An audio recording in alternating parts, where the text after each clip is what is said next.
What the hell just happened? Oh, okay. Good morning, everybody. Today is wow. Today is cursed. That's what today is. Okay. Today is Monday, January 15th, 2018. The show is cursed today.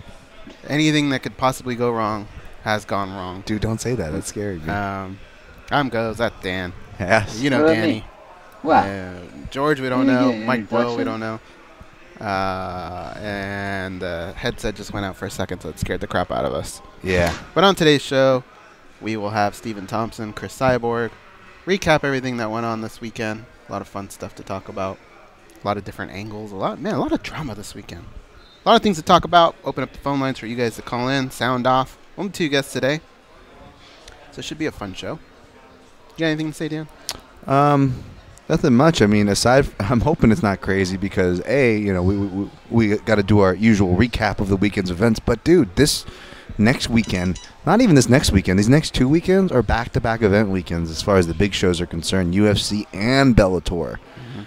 So it's going to be insane. So we're definitely going to have a lot of stuff coming your way. I'm hoping my body holds up, and which is why I'm scared that when Ghost said if everything could possibly go wrong, Are you allowed to talk about that? That's bad. Yeah. The little health scare. Some junkies actually just messaged me very shortly ago, and old Dan Tom been dealing with sickness, and then that sickness turned into some body pains, and that body pain turned into a umbilical hernia. So if anybody's had umbilical hernias, feel free to call in the show, only with things that are going to make Dan Tom feel better. Only babies have umbilical hernias. Yeah, pregnant women apparently. So Dan Tom, again.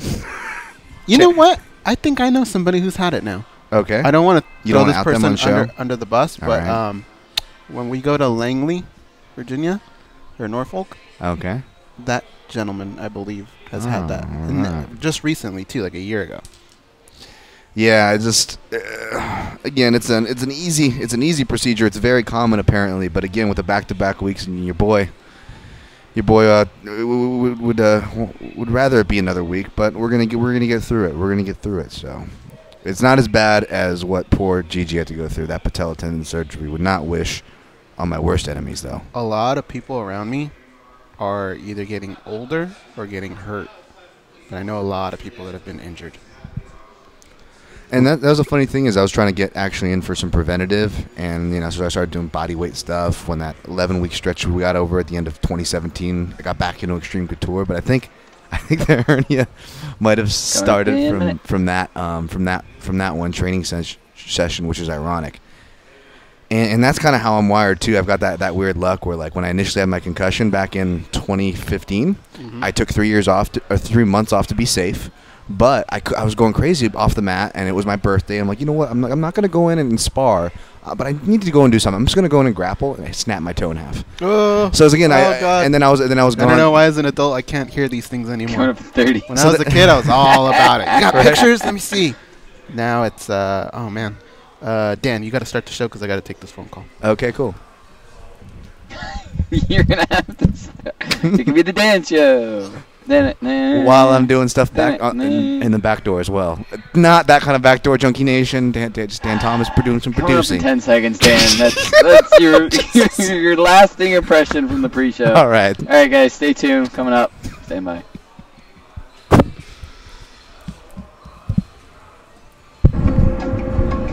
This is your captain speaking. We are making our descent into Las Vegas McCarran Airport. On behalf of our crew, we'd like to thank you for flying MMA Junkie Airlines. Now please fasten your seatbelts and put your tray tables in your upright position because the descent is going to be a little bit bumpy.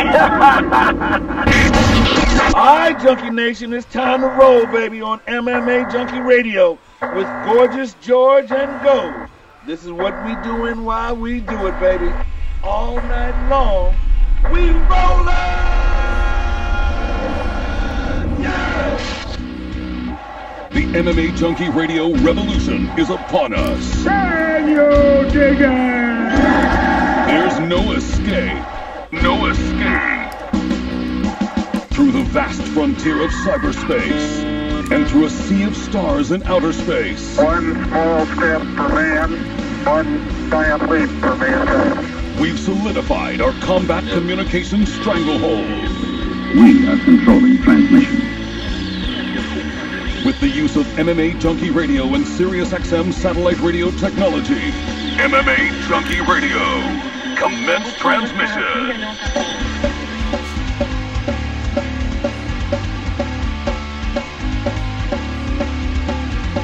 Live from MMA Junkie Radio HQ in the fight capital of the world, Las Vegas, Nevada. Here are your hosts, Gorgeous George and Goes. Live from the beautiful Mandalay Bay Racing Sportsbook inside the fight capital of the world, Las Vegas, Nevada. This is MMA Junkie Radio, the only show that matters. This is me pointing at one of our awards. One, Dan, This is go heavy. ahead and drop that if you want, because there are 4 other ones of those. I am Goes. To my left is MMA Junkie Radio's fight analyst, Dan Tom. George is in an undisclosed location, but we'll call it Costa Mesa, California.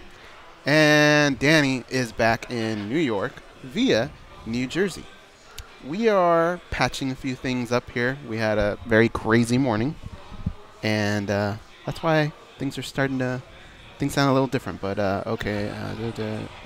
Getting some messages here from the producer.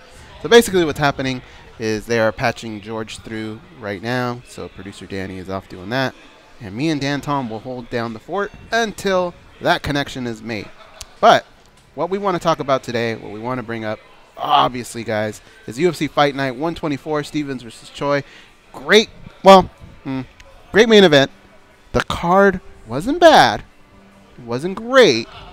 I would only describe it as good. Somewhere in the middle, right? Yeah. So we can talk about that. We could talk about Invicta 27. We could talk about LFA. LFA. Guys are getting KO'd left and right. Yeah. And if you guys want to talk a little NFL, saw some of them games, pretty crazy endings. I think this whole weekend was all about crazy endings, whether it was mixed martial arts or football or whatever, or even football. If you guys saw what Liverpool did to Man City, that was pretty crazy. And we got Kim from Las Vegas, a Manchester City fan, on hold, so that should be pretty interesting. Okay. Tons of things to talk about. You guys could talk about whatever you like, though. Dan, what'd you think of the fights this weekend? A lot of good fights, like you said. You know, LFA kind of resembled that scene in Roadhouse where the blind singer's playing behind the cage, but all the chaos is going outside of the cage. You know, there was just a bunch of knockouts left and right. You had, Invicta, which I tuned in for the main event, I saw a much improved Sarah Kaufman there. She's been doing good, huh? She's been quietly improving outside of her UFC run, man. Yeah, definitely. And of course, you know, the main course as far as last weekend goes. Or last night goes, right? If we're being honest, it was a Sunday show, and that was Jeremy Stevens, Do Ho Choi. That was fun, man. I think I might have. I don't want to say because it's weird. We dropped a card, right, or we dropped a fight from the main event. Yeah. So Michael Johnson actually ended up getting his wish to the main event as him and Elkins were moved there. But as far as the other 3 fights go, I think I might have got a lead on the Picks King. As you know, Goes is the Picks King for 2017. So I actually have those results. Oh, okay. Those of you who don't know, our MMA Junkie staff puts out our picks before every card, and we keep a running tab also with the readers. You guys basically work as a consensus. The readers went 1 and 2. Sorry. And then, we added 4 new people: Trent, Abby, yourself, and Kenny. And 3 of them went 1 and 2. Dan went 3 and 0. The only guy to go 3 and 0 this weekend. Really? No one else took Clark and Stevens? Nobody else. Wow. Simon, Steven, John Morgan, Matt Erickson. Kenny. Yeah, Kenny went 2 and 1. We all went 2 and 1, and then everybody else went 1 and 2. So now that you guys got a taste of what it's going to be like and how you have to turn in your picks, we'll start fresh in this next card. And I'm just kidding. Dan is the leader for now, so we'll see.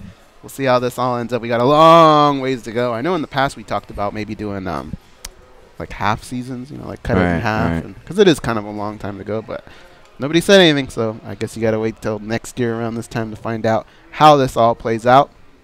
But like I said, you guys, as the audience, you guys can participate as well. You're part of the readers, so I thought it was a fun card. There's a lot of places we can go though, because like I said, there were a little bit of drama. Uriah Hall, Vitor Belfort, that fight didn't happen. Uriah Hall, he made weight, but just wasn't able to even get up to the scale because he passed out. A little bit of a rough time there for him. And then Dana White's comments afterwards probably didn't help too much. Yeah, I was reading those. Then you got different avenues of what's going to happen with Vitor Belfort now. So there's a lot to talk about. I'm going to introduce Gorgeous George. George is here and connected, I believe. George, you there? I'm here. What's up, guys? Yeah. What up, Holmes? Not much. In Costa Mesa, back in the OC, I took in LFA 30 to start things off, and then we had Invicta sandwiched in between the card last night, UFC Fight Night 124. I'm hearing you guys talk about it, and what a great weekend of fights, and what a great weekend of football. What a great weekend overall. What was the most surprising thing of the weekend? Let me throw a couple things out there. Man City and MMA or Liverpool. football? That was pretty Oh, okay. crazy, right? Okay. The ending to the Yeah, it the Vikings game, pretty crazy, right? What happened with Mhm. Uriah Hall and Vitor Belfort? A lot of things. What surprised you the most, though? Well, you know, Mike Bond had done some stat where these morning weigh-ins are producing more fighters that are just not missing or even taking trips to the hospital by 3 times as much. We have 18 months of early morning weigh-ins, and I think what he did was go back 18 months prior to the early morning weigh-ins, and when you compare, it's not even close. So on the MMA front, yeah, that was a shocker. Zach Cummings also didn't fight, you know, Thiago Alves. I wanted to see both of them fight. That didn't happen. But the Uriah Hall one was very scary, especially if you look at, like, Paige Van Zandt. She said that was the scariest thing she's ever seen. And we're hearing that he may have had a seizure as he was walking to the weigh-ins. And so that of course, is pretty scary. But, you know, if without being insensitive goes, there's nothing that'll compare, I guess, for this weekend, including Man City and Liverpool. Unless Man City had actually came back and won 5-4, then maybe. But what I saw with the Minnesota Vikings and New Orleans Saints was a shocker. Yeah. The Saints should be basically traveling to Philly this weekend. Instead, it'll be the Minnesota Vikings. All they had to do was basically... Well, I shouldn't say that. Here's why. Because if they tackle that guy inbounds, then it's over. But if they tackle that guy, and as big as the receiver was, and he can maybe land on his feet and just force himself to fall out of bounds, we still have a field goal to kick. And we don't know if the guy would have made it or missed. So we can't just say that. But if the guy intercepts it, bats it down, or the guy falls inbounds, you know, so many possibilities of how that game just should have ended right then and there, and it didn't. And so that was the craziest thing of the weekend for me. Cool. Now, that said, Stevens and Choi, amazing fight. And, you know, this fight ended in the second round. These are some featherweights that were mixing it up. Despite the fact that that card took 2 hits with the Hall-Belfort fight being off and Cummings and Alves fight being off, this just, to me, still capped off a fun night of fights. It's hard to argue that that wasn't a fun night of fights. And Stevens and Choi, man, I mean, how are you not fans of these two guys, and how do you not look forward to their next few fights, regardless of who they're fighting? Choi will be sidelined with his commitment to, you know, the military. He has to basically he has a responsibility of being in the military for 2 years. So, but when he comes back, you know, I just can't wait. I mean, the guy's simply one of them fast twitch fighters that seems to be able to do it all, whether it kicks you hard or tries to knee you or punch your lights out. And then Jeremy Stevens is just one of the toughest hombres out there, man. He's been doing it for so long. So I really enjoyed that fight. And Jessica Rose Clark, Paige Van Zandt was one of 4 female fights, and collectively them, along with Invicta, was just a good weekend for women's MMA, which, you know, obviously continues to get better. That fight didn't produce a finish, we'll say, but you could just tell the ladies had some skills. Definitely. And that's what I've always wanted to see, is show us those skills, show us a crisp jab, show us crisp leg kicks, show us the fluidity, you know, from a takedown to Brazilian Jiu-Jitsu or standing up or just anything. And not too many females can do that. There's maybe like 25 to 50 females that are really good at doing it. But now we're starting to expand and see that we're probably closer to 100 if you include all the females that fight in all the different organizations. So bravo to them collectively, and of course these two co-main eventers, Kamaru Usman versus Emil and Meek. I thought about tweeting this, and you guys tell me if I'm crazy. I was going to tweet I was more impressed with Meek than Usman, even though he lost and got dominated, according to the judges, 30-27. But here's why, and here's why I didn't do it. Why I didn't do it is because Twitter doesn't allow you to really dive into it. MMA Junkie Radio Show does. Meek showed me that, for one, he's tough. I mean, one of these guys, these wrestlers that can just suffocate you like that, they're supposed to send you packing feeling like, oh my God, should I retire? These guys are a notch above. I can't hang with them. But Meek was able to stand up a few times. Meek was able to hurt him. Meek was able to stop takedowns from just being automatic. He actually had to make Usman work for them. And then Usman's ground and pound, where he's been able to just blast others, Meek was able to stifle him, whether it was offensive elbow strikes or tying him up or attacking. You know what I mean? And so what that taught me was a guy like Meek, if he were to just immerse himself in wrestling, takedown defense, with the athleticism that he has, the toughness that he has, the drive that he has, the striking that he has, he could possibly be a tough customer down the road. Now, maybe he'll do it, maybe he won't. I don't know. Usman still showed me that he could possibly struggle because I didn't see enough of the stand-up out of him to show me that he's at world championship level like he claims to be. And therefore, if somebody can stop him from the takedown, he didn't show me the skills that now he can just stand with anybody either, as well-rounded as the guys at the top are. So if I tweet that out, I'm a lunatic. I realize people would have stopped unfollowing me. But now that I explained it to you, you kind of get what I'm saying? I mean, I get where you're going with it. I think his performance is very commendable. But I think a lot of people have been taken away from Usman's performance just because maybe it wasn't pretty on the eyes. But see, those are like Dana White's remarks, right? About his performance and how it didn't look too good. It's like, it's tough to hear those remarks because then that's where you get outsiders looking at the sport saying, hey, why is that guy influencing the way fighters fight? You're not supposed to see that in any sport, right? People aren't supposed to have those type of influences. Whether it looks good or not, the point is to go in and win. Now, granted, that may set him back, and he probably understands that, but I don't know that upper management should be telling fighters which way they should fight. It just looks too much like they're influencing fights, and that's not a good look. So I would just say, you know what? It probably wasn't the prettiest of fights, the most fun to watch, but he got the job done.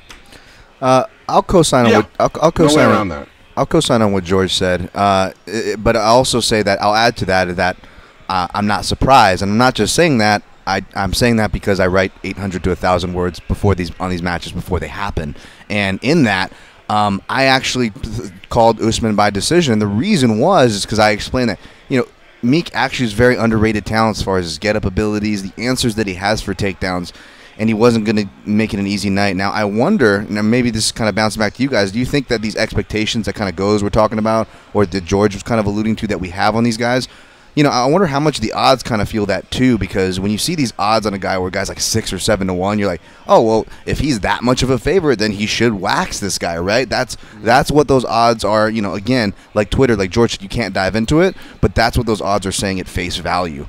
But if you really look into it, when you predict these fights, like really by decision, but this guy's like a 6 or 7 to 1 favorite, like, well, yeah, but if you kind of look at the style and whatnot, and again, that's kind of another argument when you start getting into the style, like Go said, what's an exciting style? How much should, we as fans or a promotion influence that style? That's another conversation to be had. But I guess what I'm saying is I do sign with you. I don't think that's crazy at all, George, even if you were to have tweeted that, because I was impressed by Meek, but I also kind of wasn't surprised in that sense, and that's kind of why I picked it by decision as far as Usman inside the distance, because I knew Meek was going to be a tough customer. So hopefully he doesn't lose too much stock in a loss. Let me also add to it a little bit more, and I think even I'm surprising myself really in what I'm thinking. Usman is top 10, but he thinks he's a contender, which he very well might be. I mean, who knows? I mean, with RDA, Covington, who knows who they'll decide to choose. But I guess what I meant was Meek seems like his ceiling is still higher if he were to put the work in, and he told us that's all they're making me do is wrestle, And so I feel like he has some room to catch up. Plus, he just had a good showing against a top 10 guy who arguably is thinking he may be fighting for a world title. Now, little did he know that Usman was only 30%, but that's a whole other conversation.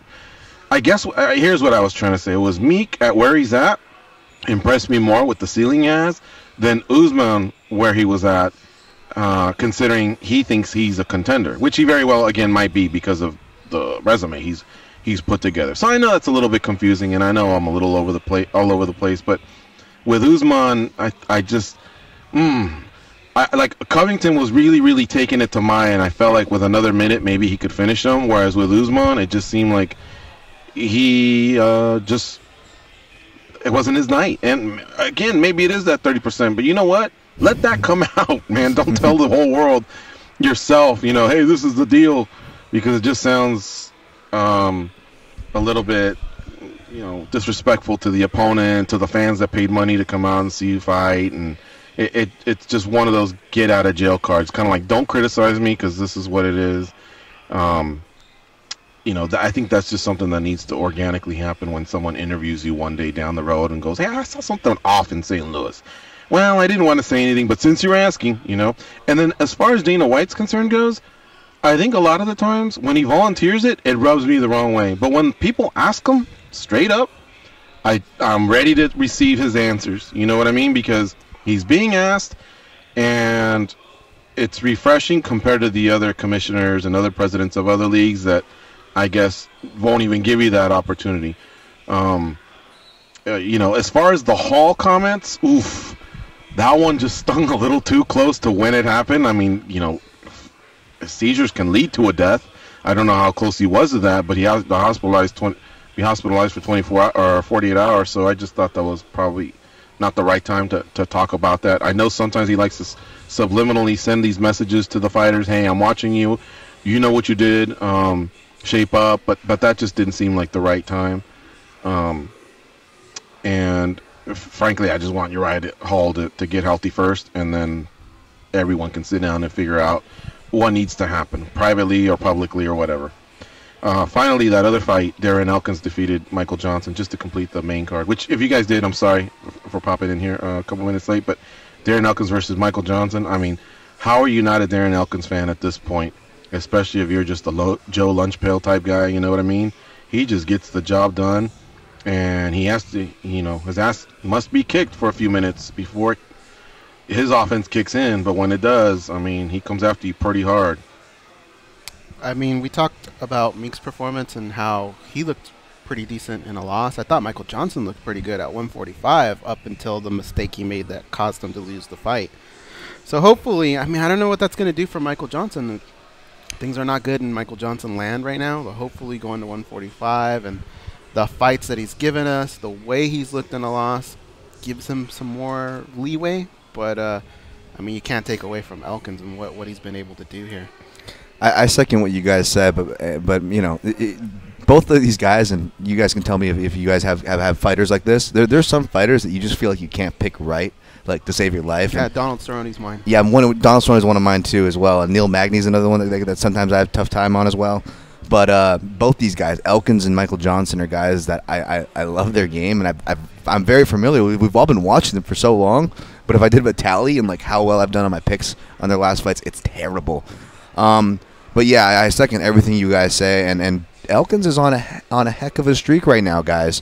And so I'm really interested to see. 6 in a row. Yeah, I'm real interested to see how they match him up next. And real quick, just kind of touching on something Go said. This is apropos to after this matchup happened. Go's asked what the most shocking part of this weekend. I did not see that Matt Hughes ceremony that happened after this fight. That took me by surprise, guys. To interject that before we forget, but yeah, that was just kind of a powerful start to the card, or main card, I should say.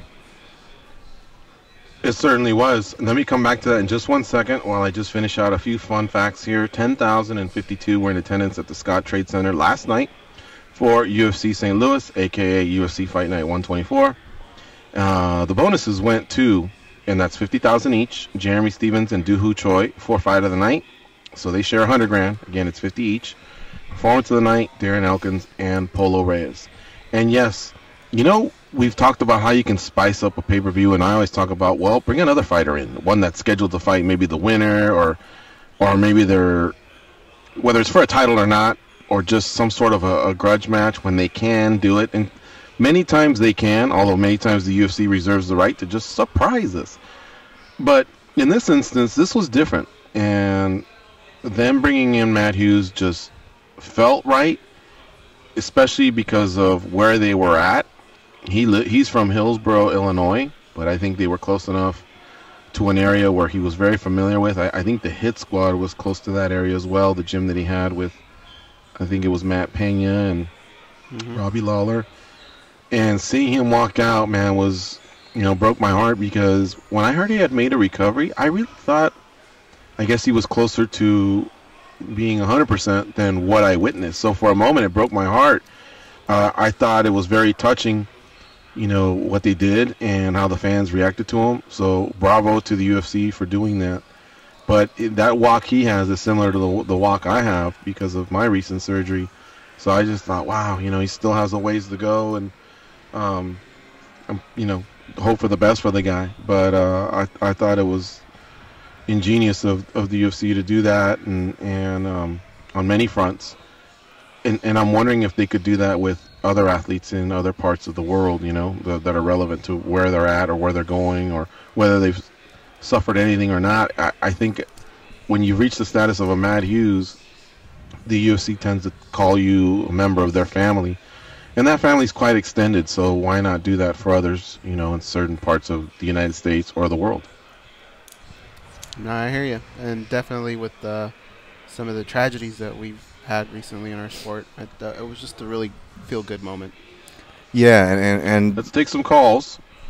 Go ahead, Dan. Oh no, I was just gonna say, yeah, and also the climate of the sport. We like to criticize who are these new owners, but this really felt like we were kind of watching back the old UFC family kind of again, because that was very much an old UFC family move. So, like that.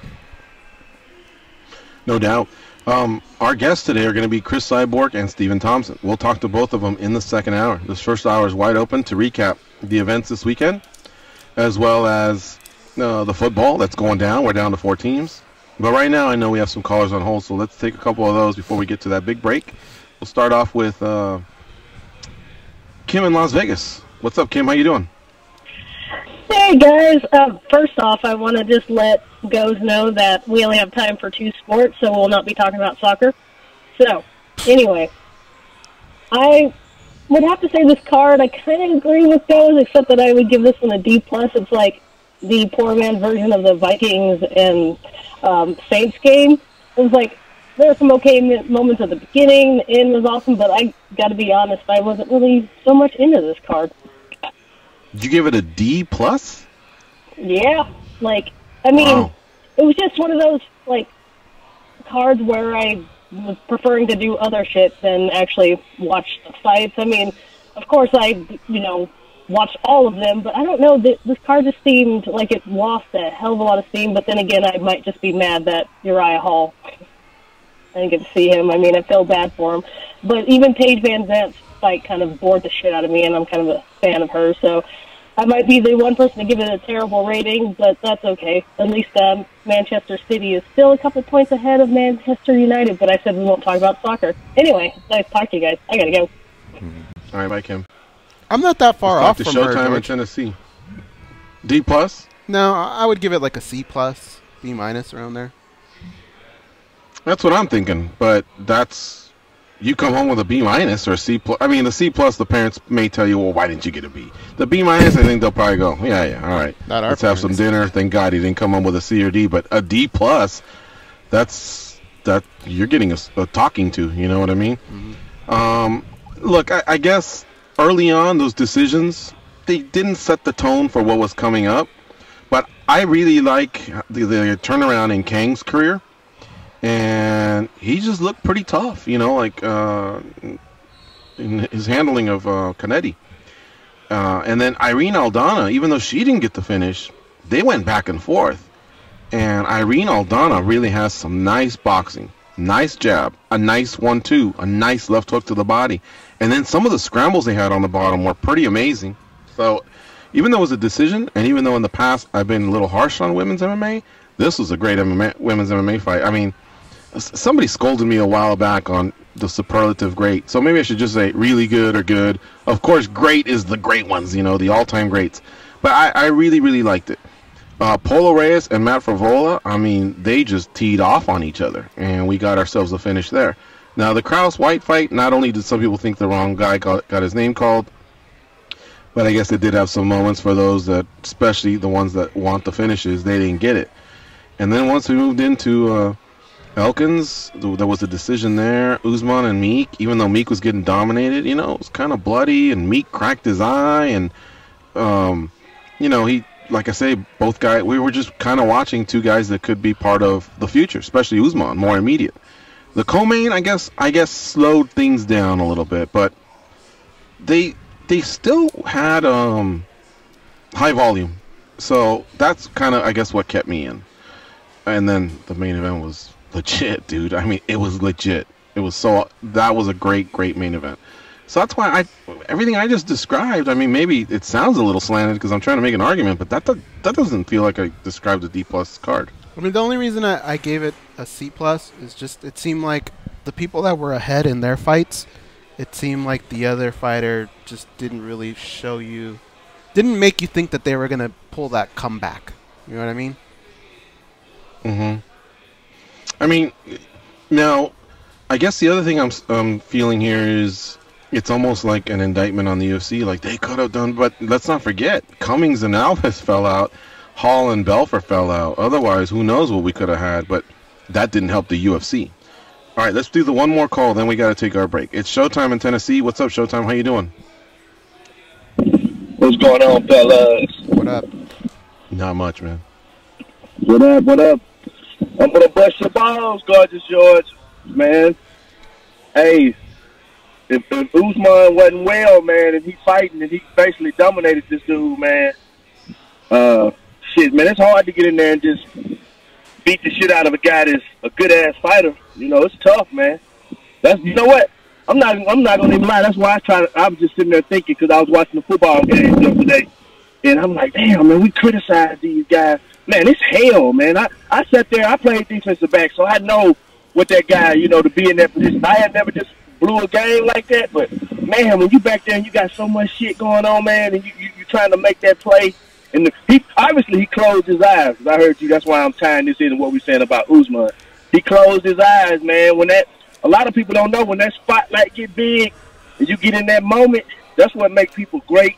That's why a lot of guys just be good and some guys be great. Because, man, it's hard, man. And if you had never really competed and got in there, that feeling, man, that feeling is something serious. So go out there in front of 50,000 people and you try to make a play and the crowd going crazy, or fighting, and you in the arena and everybody going crazy.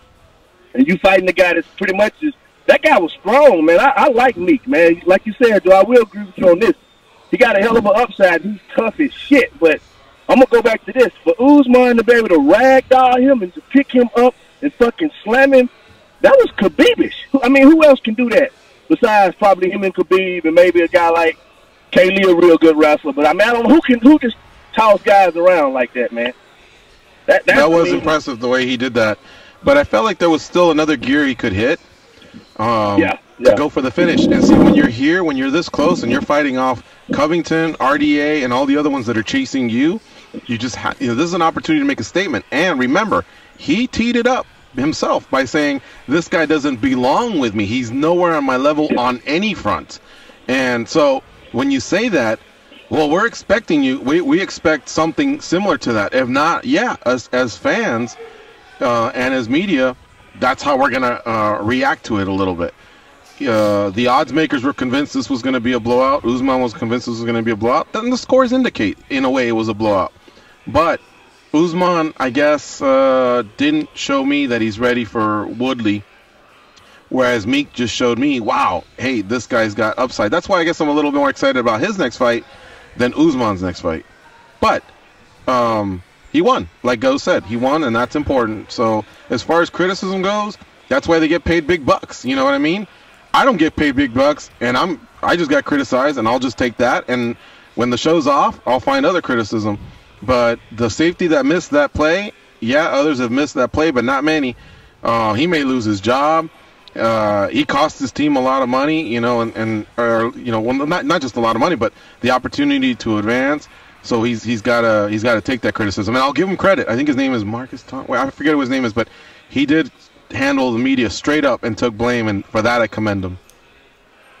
Oh yeah, but then we got to go back and look at it too. It was other stuff that happened early in the game when that you just can't put it all on him because they got down a couple touchdowns. So you got to go. You know, you got to look at the totality of the whole game and not just point the finger at one guy, because I don't like people to do that. I've been on teams where guys make plays and lose the game, but then you go back, it might have been a 3rd and 3 where you could have stopped them early in the game and they made a first down and scored. So, you got to look at the whole big picture. But, we like to I hear you, point but that finger this is at a that one 2-hour guy. show, not a 22-hour show. Because can you imagine if we were to go back and point out all the different things that contributed to all the losses in all 4 games and in all 12 fights? In the end, it boiled down to that one play, and he just made a mistake. So with that'll come criticism. If he picks it off, we're sitting here going, "Oh my God, what a clutch interception!" And this, that, whatever. But that's just the way it works out. Nobody's nailing him to a cross. Nobody's saying he should be banned from football. He obviously deserves to be on that playing field next year. It'll just take a while to get over something like that, but he will. I'm sure he will. Showtime, we got to move on. But thanks for the call. You're listening to MMA Junkie Radio on Sirius XM Rush 93. Join us, just like Kim from Las Vegas and Showtime from Tennessee did, by calling in at 866-522-2846. This first hour is wide open for you to react to LFA 30, Invicta FC 27, and UFC Fight Night 124. I was at that LFA 30 on Friday night, and it was a blast, man. Shout out to Curtis Millender. Beautiful head kick KO in the main event that just rose everyone up off their seats. People were running around, high-fiving, fist bumping, pogo stick jumping, because it was really, really exciting. And it's early in 2018, but of course it's up for KO of the year. Now who knows if it'll hold up against the expected 100 plus KOs that we'll have exactly by the end of the year. But so far, man, it was a thing of beauty. All right, folks, we'll be right back.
that hits that center median and just goes up in the air. But how fast, guys, was this thing going to even reach those types of speeds? And through the street like that, it's just, I mean, obviously that person had to have been And inebriated, why? right? Like, what made him think that it looked like he was coming out of a neighborhood at that speed? I don't know. I don't understand. I mean, well, that's literally, doesn't that literally look like one of those where someone goes, hey, I got $100,000 if you step on it, and just, and the guy goes, fuck it, let's do it. I just don't see no other reason why that should happen. Like, And the how last about thing that he bus said was, that goes what's the by? worst that could happen? And then that happened. Yeah, that bus, dude. Oh, How my about God. that bus that goes by? He went by at such a casual pace. I believe he made his next stop on time. Look, Like, man. there was just nothing holding him back. No red lights. I guess it's going by too quick just to see if anyone reacted to it, but the bus didn't miss a beat. I don't even, like, if you pull over, like, what are you going to do? Like, what would you really do? I think you look up and you go, oh, man, that fool's on his own. I got to go. But see, this is what people don't understand when we constantly talk about the mean streets of Santa Ana and how we grew up. This is shit we had to avoid on a daily basis. We have no idea what goes on in Santa Ana. This is where our hood comes from. So this happened at 6 p.m., right? You can see the clock there. It says like 6 p.m. Or was this something that happened in the morning? Do you guys know? I don't know. Looked like a night from like that street footage camera. Yeah, it looks like nighttime. And I gotta imagine someone was intoxicated to make that kind of move in the first place. So I'm guessing 6 nighttime. PM? I mean, Santa, bro. that's really getting the party started. You're off at 5. Takes you 15 minutes to get there and start saucing. Sun goes And all down of a sudden earlier you're now. just hitting the gas at 6:20. How do you Yeah, even I make that suppose. call to 911? So I'm stuck in a building. Dude, or someone just got really Did that drunk. person live? Do we know? Yeah, I think that person actually walked away with like not that much damage too. Yeah, they got a quote from him saying, "When this baby hits 88 miles per hour, you're gonna see some serious shit." I don't know if that's real, but The driver admitted to using narcotics, according to ABC local news. Wow. To That's which nuts. the cop had All to right. have said, "Duh." Duh. Right? I mean, Pretty much. I'm gonna have to drive by there. Any idea where this is at, guys? No. I'm heading back to Vegas today, but maybe beforehand I'll... oh, it's the 17th Street. All right, maybe I can narrow it down. There's a phone number to the dental office in the picture. You could call. Danny, call them during a break and just say, do you guys... I just moved to the area. Do you do cleanings? What's your address? Do you have any openings? Do you guys do walk-ins? Yeah. It's good. Do I need an appointment, You have or any is it okay if I drive-ins? just I mean, crash? walk-ins? Well, I have the whole address, Drive-ins. George. I have the address for you, actually. Tell them, are you going to give me an exact time, or are you going to give me a window? Oh my god! Maybe I can crash by.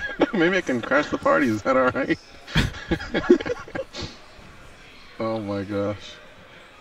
No, but you know what? I'd just like to drive by it just to see where it's at. And I think from the sounds of it, no one was hurt. And if the guy on narcotics got hurt, well, he deserves it. That's nuts, though. I was at LFA 30, so shout out to Carl Simon, who actually invited me to come down. I didn't go as media. I went as a fan. Carl Simon, longtime listener of the show, and had a couple extra tickets. And I think him pushing me to go down, made me go down and to the OC. And so I went with my buddy Big Ralph, and we had a really, really great time out there. The fights delivered. Christian Aguilera, whose fight we called goes at Bama, he had an amazing finish, as well as Curtis Millender, who's been on our show a couple times and was on our show this past week. And, the other fights also delivered. Again, just a really, really nice, intimate place there where not one seat was bad. And I didn't get a chance to talk to Ed Soares, but I saw him walking around. Sven Bean came by and said hello. Sean Graben from Access TV, I saw him. I didn't see Andrew Simon. He was not in attendance. And a few others from, the MMA world that we know.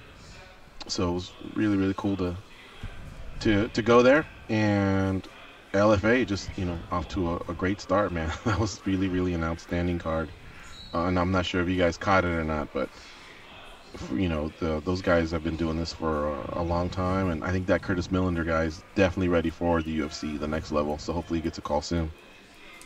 Yeah, I'd like to see that. That kid impressed me before, just interviewing him before his second to last fight, and then he's got 2 head kick KOs. I didn't get a chance to watch. I know who he was facing was no joke, Barnes, and was apparently winning the fight to most people on most people's cards up until that point. But I was only kind of popping in through Twitter as far as for the Invicta and LFA fights go, and not for nothing though. Just getting ahead for next week. But yeah, got some catching up to do. I'm not sure we talked about this also. Dana White is now hinting more that Conor McGregor may get stripped. And that fight that everybody's talking about, Khabib versus Tony Ferguson, it could be headed to UFC 222 in Las Vegas. But more than likely, I'm hearing April 7th in Brooklyn. And now we heard April 7th was a possible date, that it would be UFC 223. We're just all hearing likely. If you read everybody's tweets, everybody's kind of trying to piece it all together. But for the first time, a fighter, I think, revealed, it was a recent fight booking, forgive me, I don't know who, but they actually said on their bout agreement, it said Brooklyn. So now I think we all know 223, April 7th in Brooklyn. And I'm hearing from more people that might be the likely destination. Now, the final piece of the puzzle is Ferguson going to become the lightweight champion, the undisputed lightweight champion, and will they strip Conor McGregor? Now I've heard from 2 people, at least hint to it, 2 people who you would have thought would shoot that rumor down just because of how entrenched they are, one being the UFC president, Dana White, and the other one being their commentator, Joe Rogan. But Joe Rogan put it out last week, and Dana White, when asked about it, he did the whole caveat thing. Oh, we love Conor, well, we get along great. He's a great guy. But, yeah, we'd have to move on from him if he's not ready to fight. And it sounds like he doesn't want to fight till September, blah, blah, blah. So I think that's what's going to happen. If you put a gun to my head, I would say we're looking at a stripping too. What about you, Dan?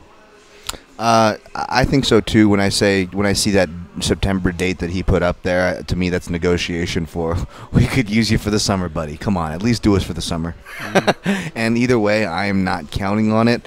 And I think that makes too much sense to throw Khabib and Ferguson in Brooklyn. I mean, not sense in the sense of putting Stipe in Cleveland kind of sense, but as far as the Russian market needing a big fight, it all kind of the stars align if it works for the fighters there. So yeah. Yeah, I mean, look, don't get me wrong. If it's the co-main event actually, it might even be the main event. If Ferguson becomes the undisputed champ, it may be the main event because they usually go by weight class. So they would be the main event, and the co-main would be Max versus Frankie Edgar. If they remain for the interim title, then I believe they would give Max that pass, even though he's the lighter weight champion, but he's undisputed. And so that would be your main event, and the other guys would be co-main. But that'd be great for Vegas, and we keep saying Vegas kind of gotten shafted a little bit. So trust me, we would welcome that. But yeah, I do believe they'll head in that other direction. And what if that in fact happens? Do you stand up and applaud the UFC for having the guts to do that to a major superstar that generates millions of dollars to them? I do. Because I would. Yes and no. I mean, really, their hands are tied. I mean, they have to, right? Yeah. At this point, there's no way around it.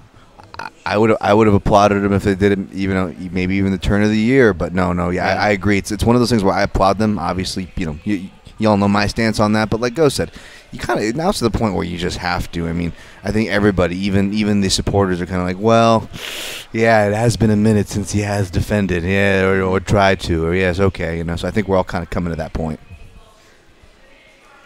We have JJ and Callie, who is on hold. Let's talk to him, see what he thinks. What's up, JJ? How you doing? He actually just dropped. I don't know if he lost reception or what happened, but yeah, he just dropped. Sorry. No worries. Call back, JJ. 866-522-2846. Let's take this break anyway. We got one more break to take. It's MMA Junkie Radio on SiriusXM Rush 93. Stay close, and we'll be right back.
They pat down TSA agents because they don't know where those people have been, and because they can. They are Gorgeous George and Goes, and this is MMA Junkie Radio.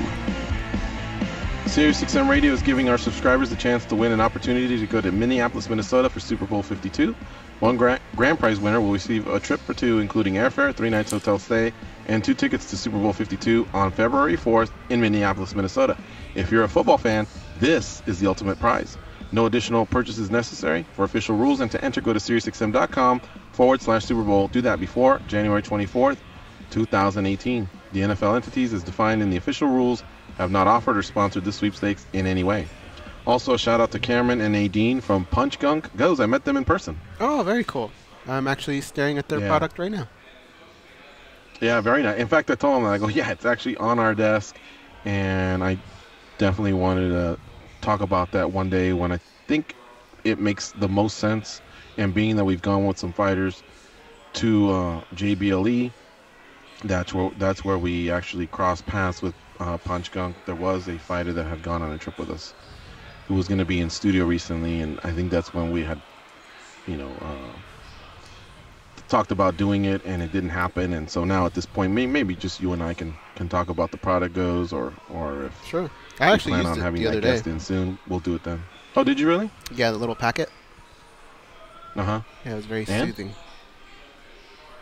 I There you go. was really sore, so I right. put some on the area, and shut up, guys, on my leg, and it actually helped a lot. There you have it. All right. Now, did either, you guys have to come clean now, did either of you watch Invicta FC 27? Sarah Kaufman back in the win column and saying she belongs in the UFC, and I agree. I don't think she ever should have been cut, but did you guys catch any of that? I saw the main event. I saw the main event too and thought Kaufman looked really improved. Yeah, no doubt. Hopefully she gets the call soon. And I realized she had taken, some losses, and she hadn't been a frequent fighter, but that division, like I said, also took some losses, and by that I mean retirement and a pregnancy, and so they need to restock the shelves a little bit. I think she definitely made a case for herself right then and there. So congratulations to Sarah Kaufman.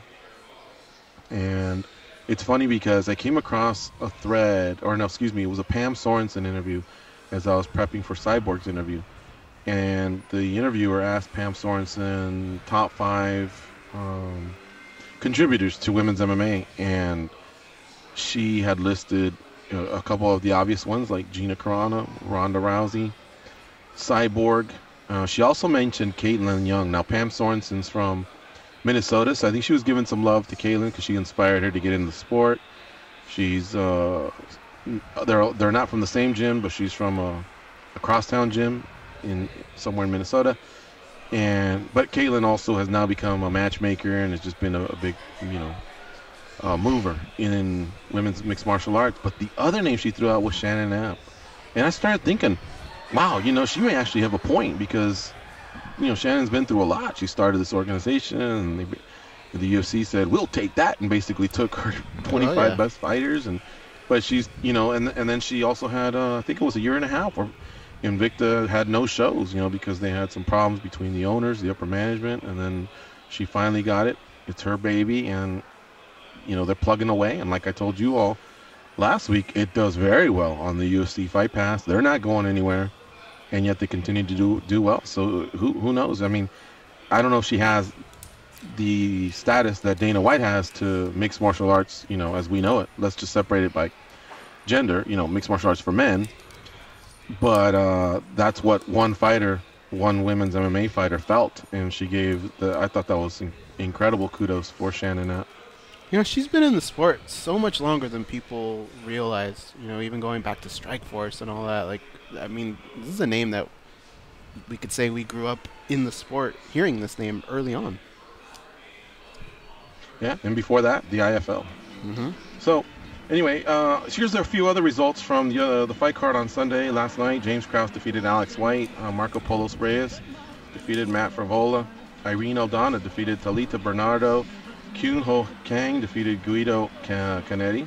And then on the prelims on Fight Pass, Jessica Ai defeated Kalindra Faria. J.J. Aldrich defeated Danielle Taylor, and Mads Burnell defeated Mike Santiago, excuse me.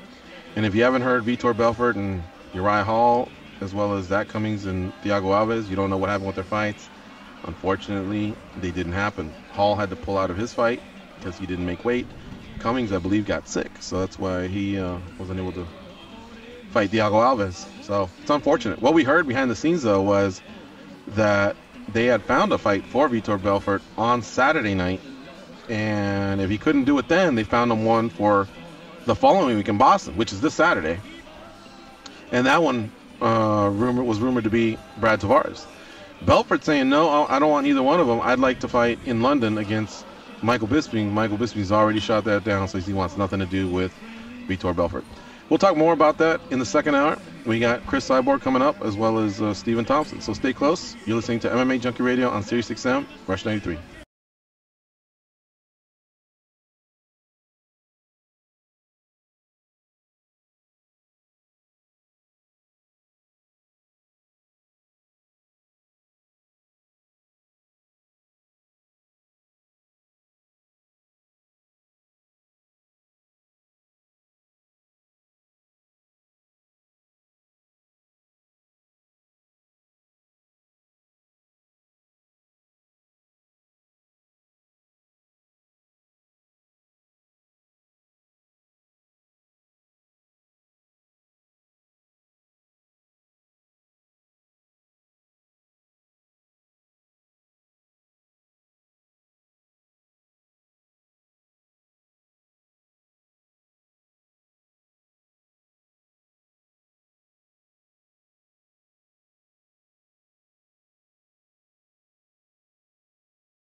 Second hour of the MMA Junkie Radio Show, and if you haven't heard, Cranberry singer Dolores O'Riordan has passed away at age 46, and that's why we've been playing some of the Cranberry songs throughout the first hour. Details are sketchy, but this is something that actually was breaking right around the time we started the show. So our thoughts and prayers are with her family and friends. At one point, the Cranberries were cranking out some songs, man, and it's a big loss for the music community. Sure. I hadn't heard too much of them in the last few years, but they definitely had a nice run. All right, let's talk to Brian in Boston as we wait for Cris Cyborg to call in. What's up, Brian? How you doing? Brian, you there? Yeah. What's Hi, up, guys. buddy? Can you hear me now? Yeah, how you doing? Perfect. How are you guys doing? I'm doing well, thank you. Cyborg's there ready to go. Quick comment on a couple of the fights last night. So when I watch a football game, for me, I have a clear team that I want to win and a clear team that I want to lose. Same with basketball, baseball, and on down the line. But I tune into the Michael Johnson versus Darren Elkins fight last night, and I like both of these guys. I like their personalities. I like their fighting styles. And their fighting styles are both so opposite, right? So Johnson comes out in that first round, and he looks like a friggin' world beater. The kid's on point, the power's there, the accuracy is there. Second round transitions, and you see Elkins take him down and choke him out. The beauty of this sport is I didn't have a guy that I wanted to win. I wanted them both to win, if that makes sense, and I was bummed out if one of them had to lose. But it's the overall beauty of the sport that you can like a guy like Elkins, who I kind of consider a mucker. You know, he's not the most athletic guy in the world, but he's tough as hell. And then you take the guy with like Johnson's athleticism, man. It's I was tortured last night on which way to lead and who won and who lost. What you almost described, Brian, and thank you for the call. We have to cut it a little short because our next guest is ready to come up. But what you almost are describing is the beauty of the sport being how unexpected the results can be, you know, and how both can impress, and sometimes how unfortunate it is that someone does have to take a loss, and how much the win means to the winner and the loss means to the loser. You know, that's why the stakes are high, and sometimes you'll see two fighters be conservative, and you know, sometimes a lot that take some criticism because they just know how much is at stake, and other times two of them just go for broke, you know, and it pays off for one and not the other. All right, thank you again, Brian. Sorry we have to cut you short. We got to get to our first guest. It's the baddest woman on the planet. Her name's Cris Cyborg. She's the UFC featherweight champion who's coming off a win a few weeks ago over Holly Holm. She defeated her unanimously with scores of 48-47, two of those, and one of 49-46. She joins us now on MMA Junkie Radio. Hi, Cris. How you doing? Hello. Hi.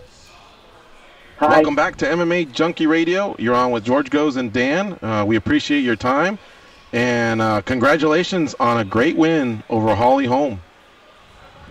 Thank you for the opportunity. I'm really happy back and with the victory, and talk a little bit more about my career.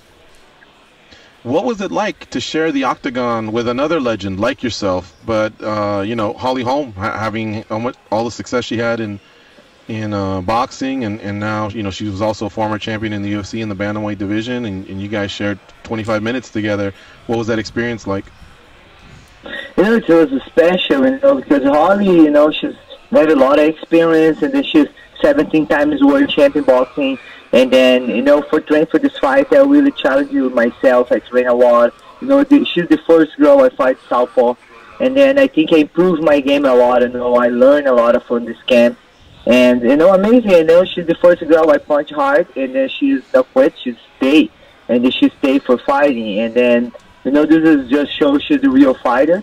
And then I'm really happy, you know, fight someone like her. She did a lot of things for the fight, for the women's MMA, and, you know, she's become like the giant kick it, you know, don't always say this because she beat Ronda. And then it's an amazing fight to do it for her 5 rounds. And Cris, you went 25 minutes. Now you never have to hear anybody say, well, I wonder if Cyborg can go 25 minutes, because you went to 25 minutes and you look great across 25 minutes. Lots of energy, lots of cardio. You know, I was always training for those 7 rounds, you know, and then my other fights I always finish the first round, like, you know, quickly. But this fight, you know, I really can show a little bit more about my game, but, you know, I show like 30% and I show everything I can do. You know, I feel like I won my 5 rounds, you know. I know I watched the fight again, I don't see anything, you know, Holly touched me, you know, did the damage. But, you know, I'm really happy now the fans know, you know, I can go 5 rounds. Don't worry about You know, people don't know. You know, my main thing for me is 80%, 90% conditioner, and then 20% is technical. Because if you don't have conditioner, how you can do technical things in the cage? You know, as I really worry about this is the main focus for me. And I want to go in order here of how things happened. The next day after your win, you got to collect the teddy bears that your fans had brought. Some of them brought them to our radio studio at Mandalay Bay. Others brought them to you to the open workouts, and you took all those teddy bears to the Sunrise Children's Hospital in Las Vegas. Can you share what that experience was like? You know, actually, all the girls, the Cyborg Nation, you know, delivered the bed. You know, I get a little sick, and then don't letting me go see the kids, you know, for not getting sick. But to my fans, really special. I'm really happy. Then go there and my workout, the delivery, the teddy bear. I think this is for a big champ. You know, you be the champ, you have to do things like this. You know, this is the real champion thing. You know, and I'm really happy to make the kids smile and then have all support my fans help me be with me with this. Now, afterwards, you said you could be ready to fight in Australia on February 11th. This would have been like a 6-week turnaround, and that's including the long travel to the other side of the world.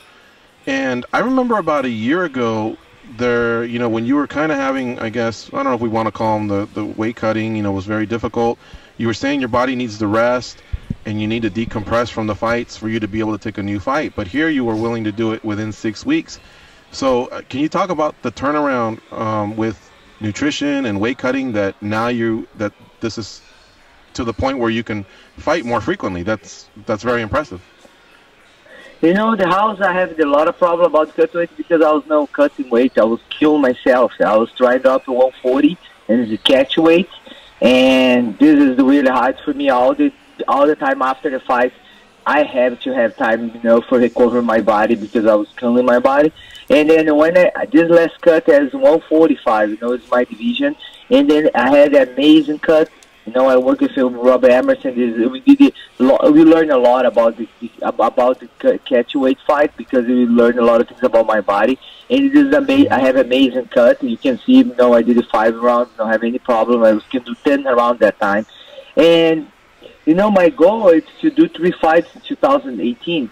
And then because I did amazing cut, you know, amazing camp, and after the fight, I said, man, you know, I can fight again soon possible. You know, I can use the camp I already have in shape and just training more, you know, like rest 1 week and back to training, back to cage, and to go to Australia, you know, fight. I know I have a lot of fans in Australia, and I know Meg Anderson from Australia too. Maybe we can make the fight you're supposed to do, you know, if you contain the number 145 pounds. And I just feel healthy, you know, and I have amazing cut, and I think perfect time. Now, that fight didn't happen with Meek Anderson. She did not want to fight. And so now we're presented with, I guess, Amanda Nunes, you know, offered to fight. And you were saying that you prefer to fight Megan, but if Megan's not interested, then possibly Pam Sorensen, who would be the number 2 contender. She fights over at Invicta. And, you know, that I would say most fans and media are in favor of the Nunes angle. Have you changed your stance? Because this was about a week ago. And are you at least in a way warm to the idea of fighting Nunes, or do you stand by the fact that you want to either face Megan or Pam Sorensen? You know, everybody knows my goal is to go into my division 145 pounds. You know, I would like to give the opportunity for girls fought 2017 145 pounds. You know, Amanda Nunes, she left to 145 pounds a long time ago, and she doesn't champion in Strikeforce or Invicta. And then, like, we never have the opportunity to fight each other because she never getting close fights with belt. What she did in 135 pounds, you know, it doesn't matter, don't change in 145 pounds. You can take out the opportunity in 145 pounds to fight for the belt 145 because you 135 and you want to fight. Of course, you know, I have 3 fights left in my contract, and I can fight with Amanda between this fight. You know, I said I would fight 3 times in 2018. And, you know, Amanda Betty, she sold the 100,000 pay-per-view, her last fight, you know. She's no McGregor, you know. She for making 100,000 pay-per-view, I can fight parking lot anybody. I saved it. And then Will, I'm telling you, and then okay, of course she wanna fight me. You know, she's fought Ronda Rousey. She fought Ronda Rousey, and then she getting pay-per-view there because Ronda's big name, and then she getting paid $3 million for fight Amanda.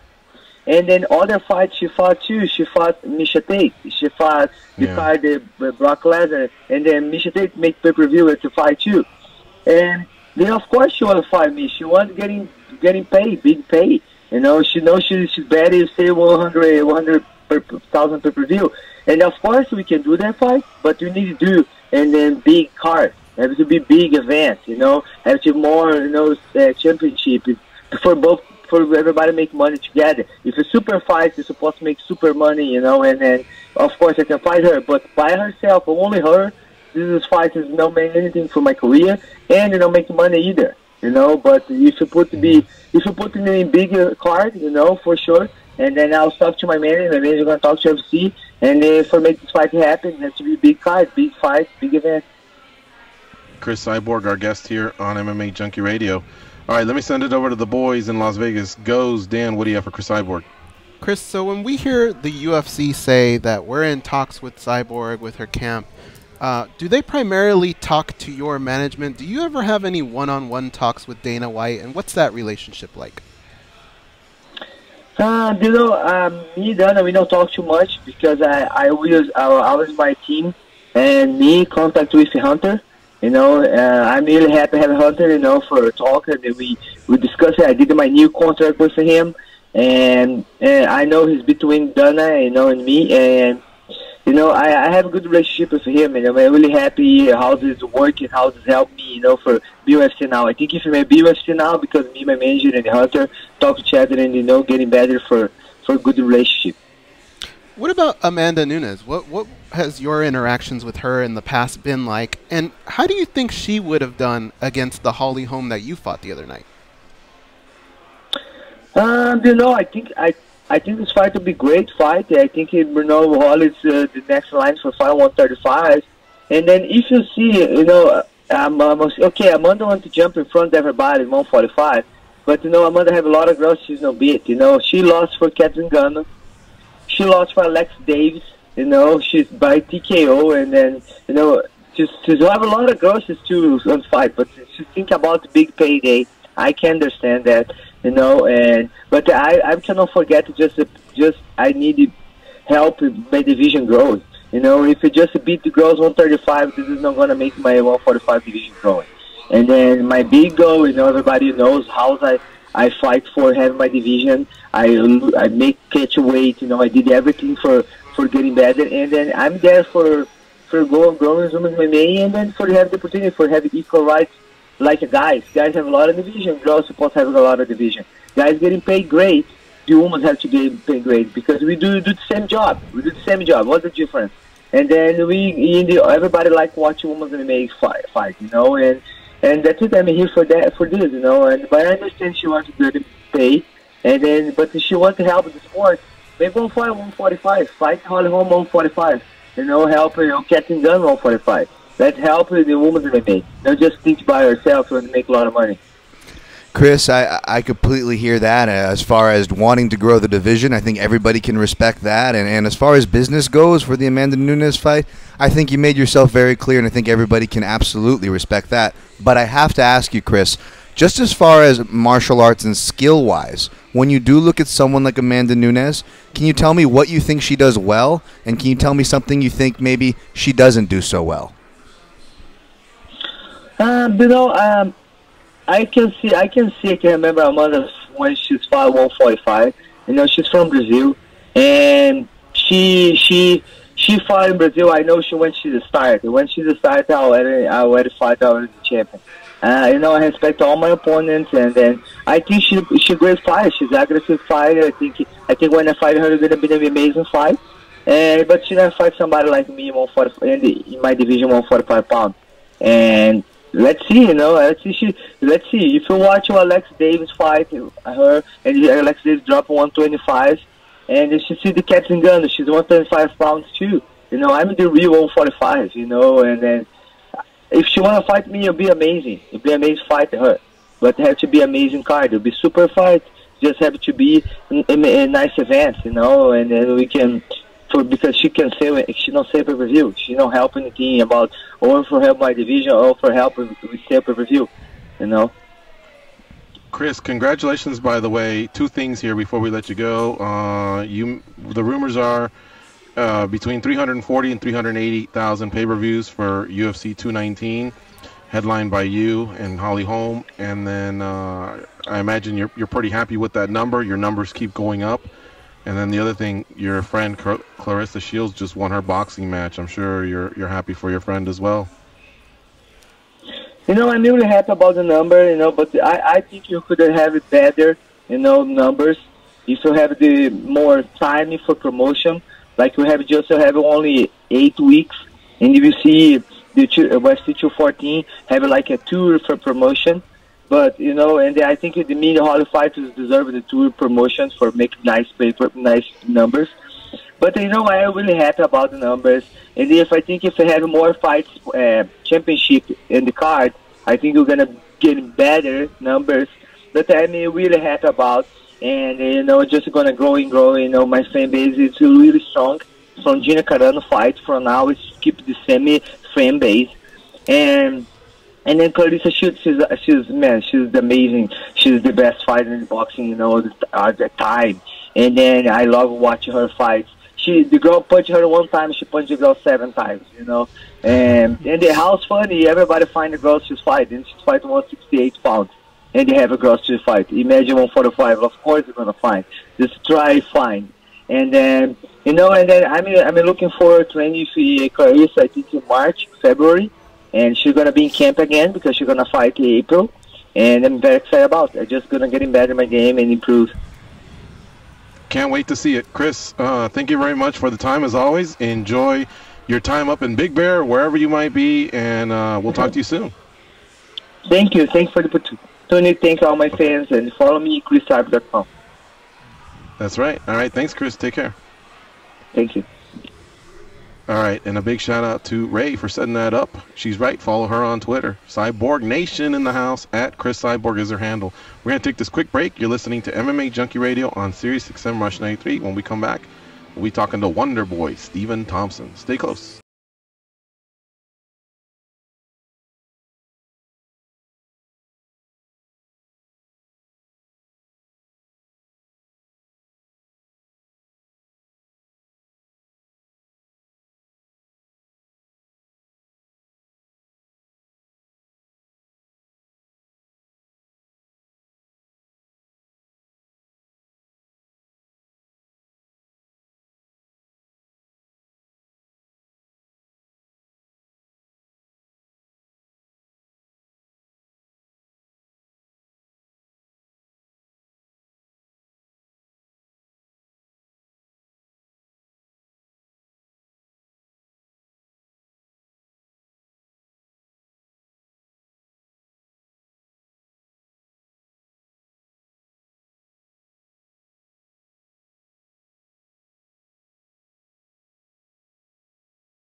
They are the stretch marks on the underbelly of the MMA community. But hey, stretch marks are the new tats. They are Gorgeous George and Goes. Start your day with SiriusXM. Enable the SiriusXM skill on your Amazon device and then tell Alexa to set an alarm for your favorite channel. You'll wake up to the sounds of SiriusXM. With SiriusXM and Alexa, you can get the latest sports news each morning without picking up your phone or turning on the TV. Let's get to our next guest. His name's Stephen Thompson. He's the #2 welterweight in the world, according to the USA Today Sports and MMA Junkie rankings. #1 fighter being Tyron Woodley. Stephen's coming off a win in the later part of 2017 in New York at UFC 217 when he defeated Jorge Masvidal. Let's see what's on tap for 2018 for the Wonder Boy. Stephen Thompson joining us now on the hotline. What's up, Stephen? How you doing? Doing great, my friend. How about yourself? Doing great. Happy New Year, if it's still okay to say that. I think we're halfway through January, so that may have expired, but regardless, it still stands. Yes, it does. Yes, Happy New Year, man. Happy New Year. Yeah. So, are you healthy, by the way? Like, is it just a matter of time before we hear who you might be fighting next? Or how did you come out of that Masvidal fight, and, you know, where do you stand? Yeah, so, you know, after, I think in the second round of the Masvidal fight, I ended up breaking my left thumb and tearing a ligament in my right thumb. So going into that third round, I couldn't even make a fist. So every time I threw a punch, you know, I kept re-jamming those thumbs again. So the thumb on my left hand is going to heal on its own, both bad bone bruise and a little fracture in it. And my left one, I tore a ligament on the outside of my thumb. The doctor said they wanted to put a pin in it, but if I put a pin in it, I won't be able to make a fist. So I'm like, you know what, I can't do that. So I'll just wait till after my fight career if need be. So right now I'm doing physical therapy, just trying to, you know, get it working that way. You know, trying to get those thumbs 100%. But so that's kind of where I stand right now. My left hand is doing a little bit better. My right hand just still having a hard time making a full fist, especially grabbing a hold of anything, grabbing a hold of a wrist or things like that. But I think it's feeling good. It's healing up, and hopefully we'll be back out there in late March or early April is the plan. So we're just kind of playing it by ear right now. That's pretty serious stuff. So no pin, and you may have trouble making if they insert the pin, you'll have trouble making a fist, and so therefore it's just something you'll address when your fighting career's over. Did I hear that right? Yeah. So the doctor wanted to put a pin in the big joint in my thumb just to keep everything stable because that ligament is not doing it anymore. I ended up tearing it. So I want to be able to fight. I'm not done yet. Far from it. I think. I'm a young 34-year-old. I like to tell myself, so I can make a fist. I just can't tighten it up. Hitting stuff with it is pretty painful right now. So that's something that maybe I could do after my fight career. So that's why I'm doing the physical therapy to see if I can get it 100% that way. At least make it stronger to where I can do those things. I think the pain will always be there, but as MMA fighters, I'm used to that. I've had 4 knee surgeries on my left and 2 on my right. So, you get kind of accustomed to it. Right. Well, you answered the next question. I thought with an injury like that, could your fighting career be coming to an end sooner rather than later? But it didn't sound like it. It sounded like you were pretty pepped up about talking, that you still have a lot more in you. You just have to fight with pain. Oh, yeah, definitely, man. I mean, even when it comes to my knees, you get your good days and your bad days, but, you just got to go with it, And I think with my body, the way I've been fighting since I was 15, I think I'm doing pretty good at 34, when it comes to the injury part. Not any really severe injuries yet, especially to the head.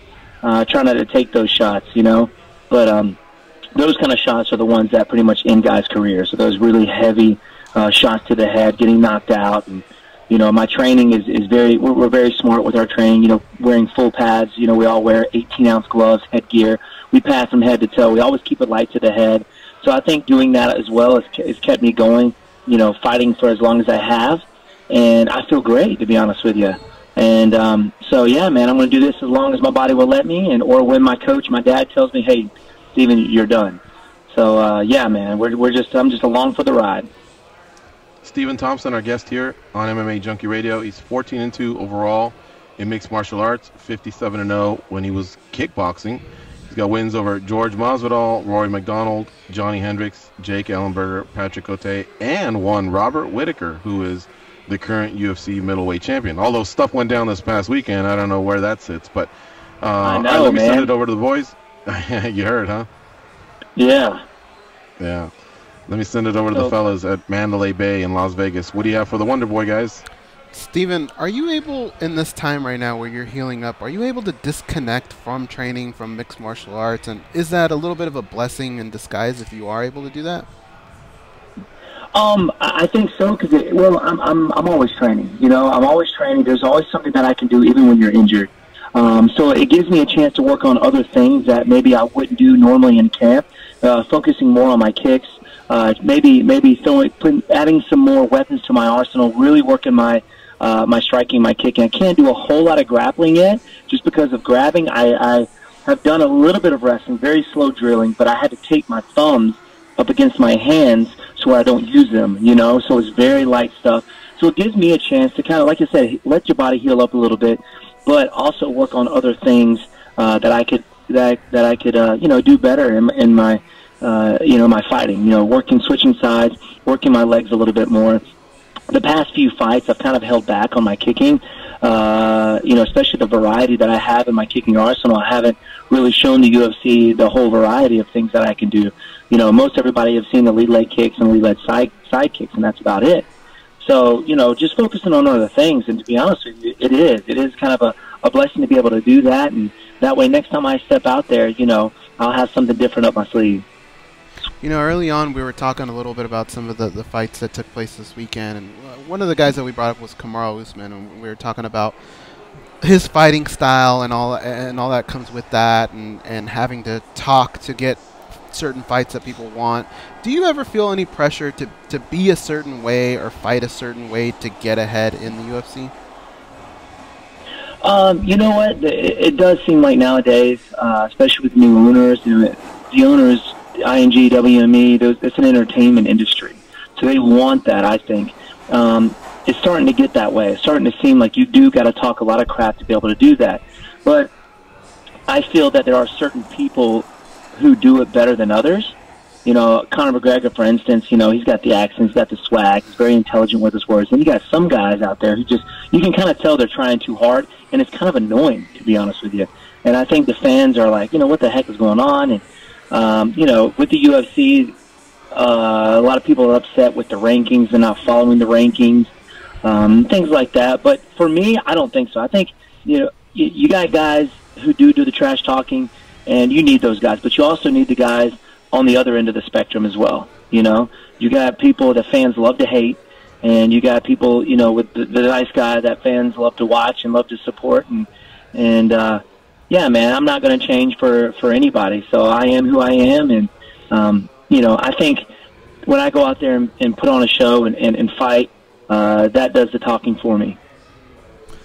Stephen, kind of back to what Goes was saying as far as keeping your minds off things. I was going to ask you, I know teaching obviously is a very helpful tool for martial artists as far as refining their techniques, opening their perspectives. But in this kind of situation like you're in right now, does the teaching still provide a mental outlet as well as the physical outlet? Oh, yeah, definitely, man. That's crazy because not a whole lot of people talk about that. Most fighters, they all they do is eat, sleep, and train. But, I love the teaching aspect. It does keep my mind off of just worrying about the fight, or training constantly. You got to give your mind and your body a break. But on top of that, I'm not the fighter I am if it wasn't for the teaching. You become a better fighter. You have to understand the technique in order to be able to teach it, and therefore, in return, you become a better fighter. And, going out there and teaching the kids and, taking your mind off the training or the stress of the PR aspect of fighting, and, it does wonders, man. I love it. I also still pick up kids from school. We have an after-school program for our school, and I have a bus route. So I pick up kids, and I can't wait for my bus route. That's like the time where I can kind of think to myself, and focus on things that I need to be focused on, and you know, think about other things instead of fighting and teaching. So to be honest with you, I love doing that, man.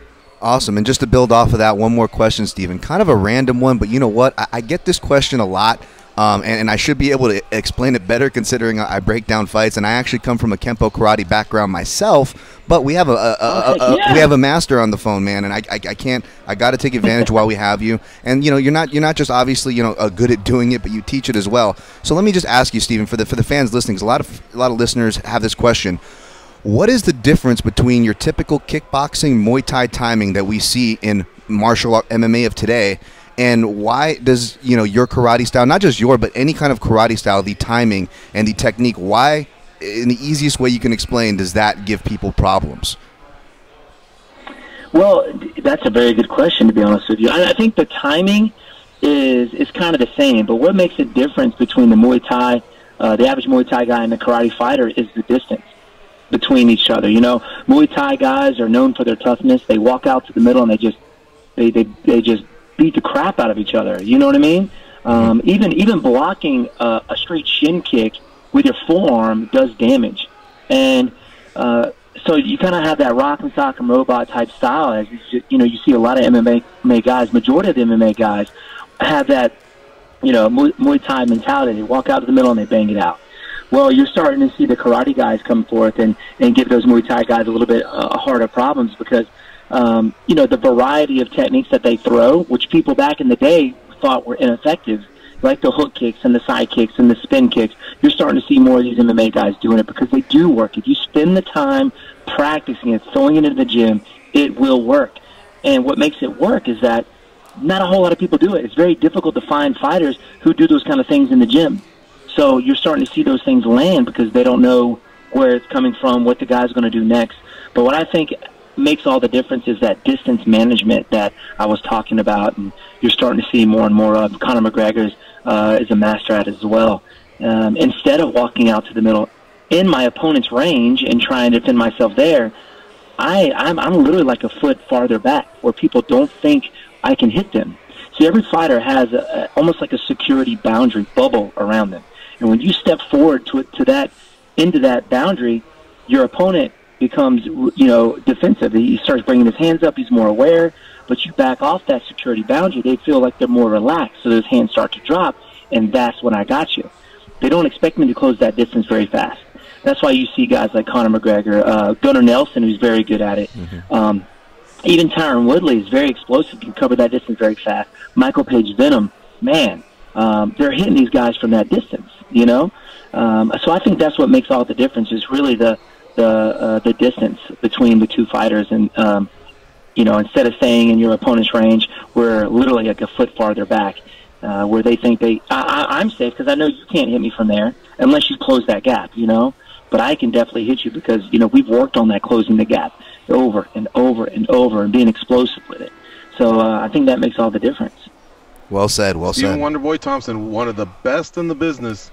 He fights in the welterweight division of the UFC, and hopefully we see him in about April of 2018. If it was my wish, I think you and Darren Till would be one hell of a fight, Stephen.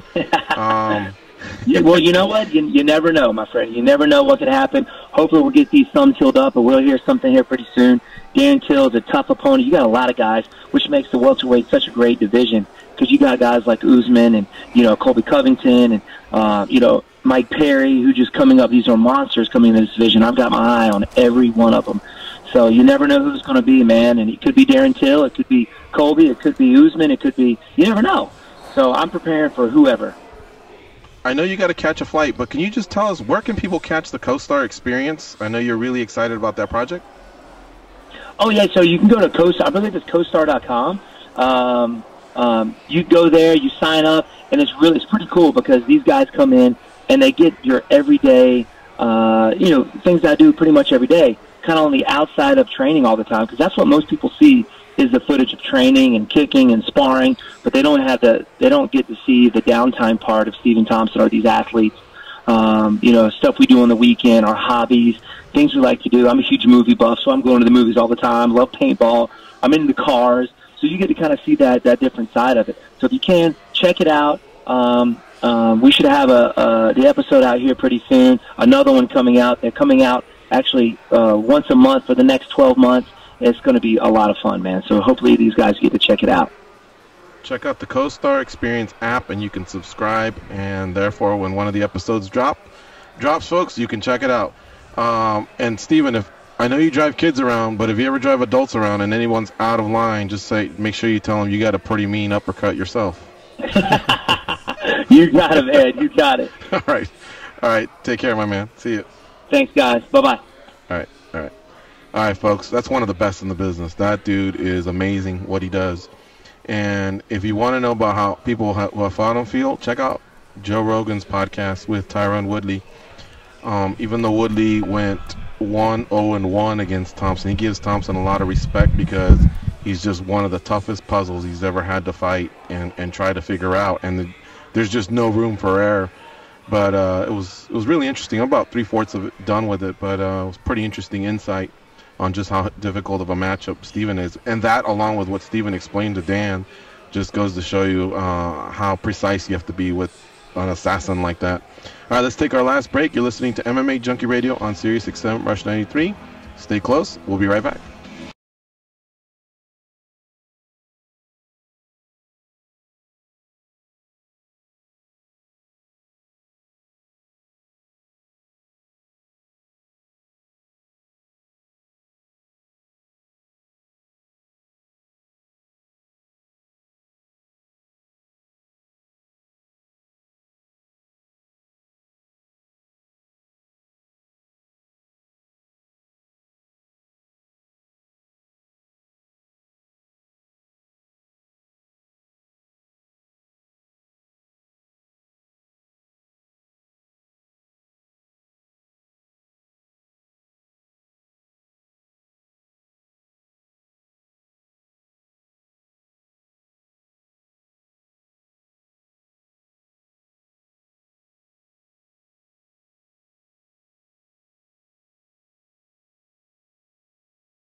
Junkie Radio.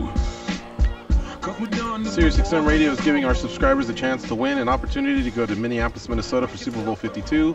One grand prize winner will receive a trip for two, including airfare, 3 nights hotel stay, and 2 tickets to Super Bowl 52 on February 4th in Minneapolis, Minnesota. If you're a football fan, this is the ultimate prize. No additional purchase is necessary, and for official rules and to enter, go to SiriusXM.com/Super Bowl. Do that before January 24th, 2018. The NFL entities as defined in the official rules have not offered or sponsored this sweepstakes in any way. Congratulations to the fans of the Minnesota Vikings, as well as the Philadelphia Eagles, and in the AFC, the Jacksonville Jaguars and the New England Patriots. They're the ones that advance to next Sunday's conference championship games, where the two winners will meet at Super Bowl 52. And I'll tell you what, out of the 4, the Minnesota fans are pretty damn lucky, man, because they were literally one play away from not being in the conference finals and not being a team to play in their own stadium, in the upcoming Super Bowl. I'm telling you, it's hard to say because if the guy catches it and goes out of bounds, we do have a field goal attempt. I think it happened with 4 seconds, so I think he could have got out of bounds. There was no timeouts. But obviously, if he was tackled or there was an incomplete or interception, the game is over. Instead, the New Orleans Saints free safety went for one of those submarine-type tackles, and off to the races was the wide receiver for the Minnesota Vikings. And have you guys seen the videos out there of, people either getting filmed by others or filming it themselves, their reactions? No, I've been seeing all the GIFs and stuff, like Stone Cold putting that guy in the stunner. Pretty funny. Yeah. It's crazy, man. He looked like an ostrich sticking his head through the ground. Like, it made no sense at all.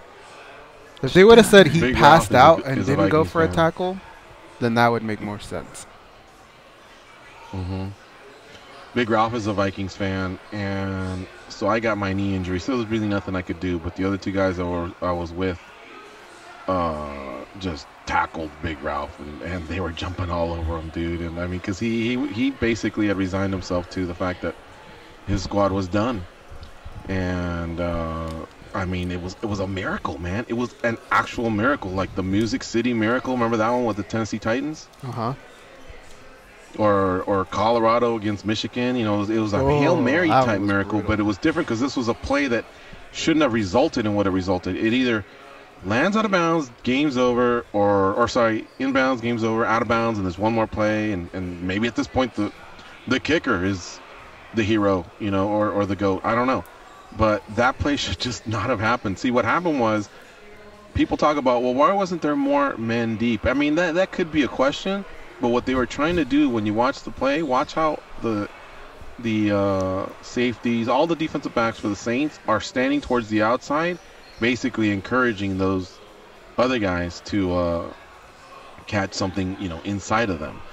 And, it was just a dumb mistake, man, is what it was. But, oh, man, I just couldn't believe what I had seen. And so I was happy for Big Ralph because he's been through a lot, man. Blair Walsh missed a field goal one year, and I think there was another one where the Vikings just had a high-scoring team. Remember with Randy Moss and Randall Cunningham and Chris Carter, and one of the toughest teams to root for.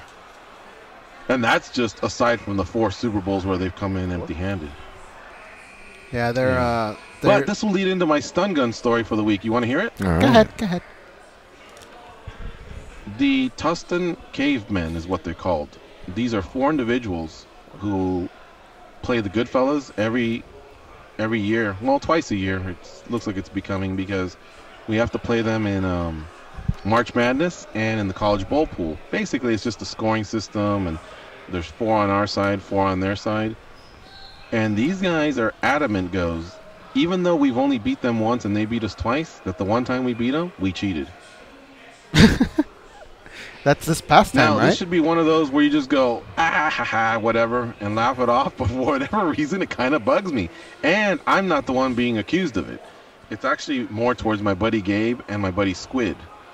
But in so much as the accusation, which kind of makes them poor losers. And I'm not concerned so much with like, hey, that's my buddy's name, you're tainting. I'm not concerned about that.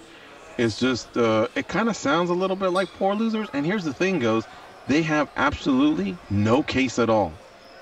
Because they're saying that one guy's picks were similar to the others.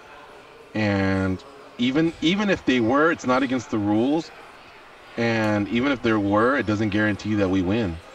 So it was just the most frustrating conversation I was having yesterday. Like, there was no way out, honestly. And so I figured, you know what? I'm just going to keep my mouth shut and just keep watching TV. And I'll just stun gun them on Monday. That feels a lot better. So stun gun them for me. All 4 of them. Give an extra, there you go, a couple extra jolts to the Lopez brothers that made war exact. One more to Ralph. I think one of them was a dog, too. All right. You guys got any more? Yeah, Dan, go ahead. You go first. Yeah? All right. Well, my stun gun, can I stun gun my body? I've been one of those assholes who's like, I never get sick and this and that. But the 2 times I've gotten sick in last calendar year were the 2 times I had to leave town. One, thankfully, it didn't ruin me because the first time was the joint base Langley usage trip in September. That was amazing, right? I'm glad, despite my body's best efforts, I got around that one. But, of course, my first vacation in 2 years comes up, and of course I get sick on that. But not only do I get sick on that vacation, all those things are behind me in the past. I'm done. 2018, it's a new year. But, of course, I find out what these side pains are. And, again, this is the lesser of a few evils, but find out it's an umbilical hernia, going to need some surgery. And, of course, it is probably going to be happening during the busiest time work-wise for old Dan Tom. And, again, kind of just hearkening back to the guy who... have it scheduled? No, they're probably going to call me this week, but these are... We're in the middle of another UFC stretch, but also... it's a double back-to-back weekend with Bellator. So essentially, it's probably going to be my busiest time of the first quarter or first half of the year. And then, of course... Oh, they're already saying you need to get it, and get it soon? Yeah, that's how it usually goes. They're on a holiday weekend, so that's probably why I haven't been called yet. They told me to probably expect the call tomorrow or Wednesday. I'll keep y'all in touch. But again, essentially, I'm just stun gunning irony here for the guy that takes care of his, or tries to take care of his body, doesn't get sick, and just the worst possible times. That's when it happens. So, anyways, that's my stun gun. I'm going to stun gun my friend Amanda because last night I had to go to the ER. I won't say what for, but it wasn't for me. And I was in the lobby, and I was kind of bored. We play this game where we just send each other texts that make me laugh, and the other person has to make you laugh, whether it's a video or something. And I wrote, I'm in the ER right now, make me laugh. And she wrote back, I'm on a date. Then waited 5 minutes and said, is everything okay? I think she should have started the other way around. Is everything okay? You're in the ER? What's going on? And then said, by the way, I'm on a date. That's why I can't make you laugh right now. So the fact that she gave 0 shits that I was in the ER until it dawned on her, I'm going to stun gun her. Yeah, that's true, because I even made a post from the urgent care thing, and I wanted to make it as lighthearted as possible because I know people can get the wrong idea. I definitely wasn't trying to fish for that. But even with that effort, you still get a bunch of, are you okay, and this and that, even if you're trying not to. So for you, I understand that, yeah. Take that. All right. One more call, George? About Danny Olkers. Olkers, does he have a Danny stun gun story? Somebody drive on the right side of the lane or something? I'm going to stun gun Dan Tom's body also. For that. But no, I'm gonna stun gun Goes because you had a perfect setup for the I can't line. Oh yeah. And you didn't use it. But you know why I didn't use it, right? I can't. I don't have the soundbite.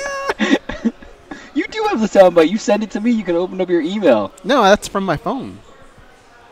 Oh, okay. Yeah. Now I'm gonna stun gun Danny for getting that wrong. It would still be in your sent on your email. What do you think happens to Danny's hair when he gets stun gun? Nothing. Does it even move? It just gets a little poofier. That's about it. I want to thank our guests, Cris Cyborg and Stephen Thompson. Follow them on Twitter at Cris Cyborg for Chris. And Stephen Thompson is at Wonderboy MMA. Let them know you caught him on the at MMA Junkie Radio Show. And if you want to throw us in there, that's great. Some of you get 280 characters, so you can fit in with at MMA Junkie George, at The Goes, at Dan Tom MMA, at Danny Otto, any combo or any of us four. We'd appreciate it. Sharing it.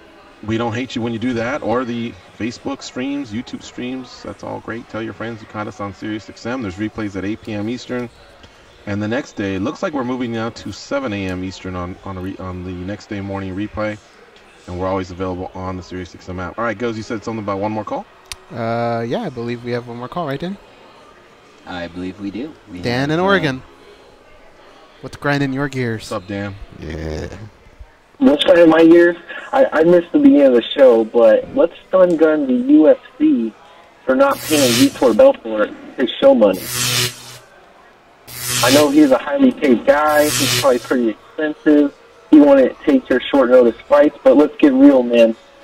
I don't know how every fighter doesn't have, like, okay, if you come at me with a potential opponent, he's a certain amount, and every opponent is different in my eyes. Because if you're going to take on Habib, that might be a little bit harder than if you're going to take on Evan Dunham in that weight class. But that's just me. And a last notice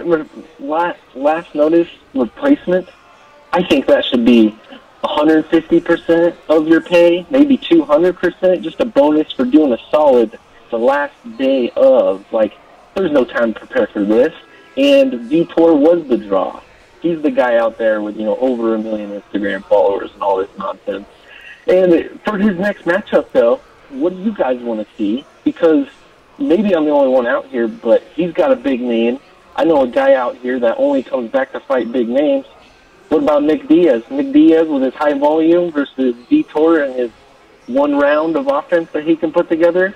What are you guys thinking of that potential matchup? Thank you guys, I'm out. All right, see you, Dan. I would be into that matchup. I was into the Bisping matchup, but Bisping didn't want to do it. I think I respect his decision on why not. And as far as not getting paid, wow, I hadn't dug into that yet. I planned on asking John Morgan, who was there in St. Louis covering for the event. But I would have thought I thought one of the cutoffs was the weigh-in. And Vitor did weigh in. Now, I realize he gets paid a lot of money if he didn't fight. I mean, half the money maybe? I don't know, but if he reached a certain point that he makes a certain amount and everyone else falls under the same is falling under the same criteria, then I don't know, man. I'd rather wait to see what John said, to see if he knows any more about this, but I think I agree with Dan. I mean, these camps, the ones that also make more money, they do reinvest it in their camps, and they spend a lot of money, preparing. So if they don't get that, well, now granted, they were trying to put him on the same card, and they're trying to put him on next week's card. Vitor declined, so who knows? But still, he reached the weigh-in stage, and I think he still deserves something. We can dive more into that tomorrow.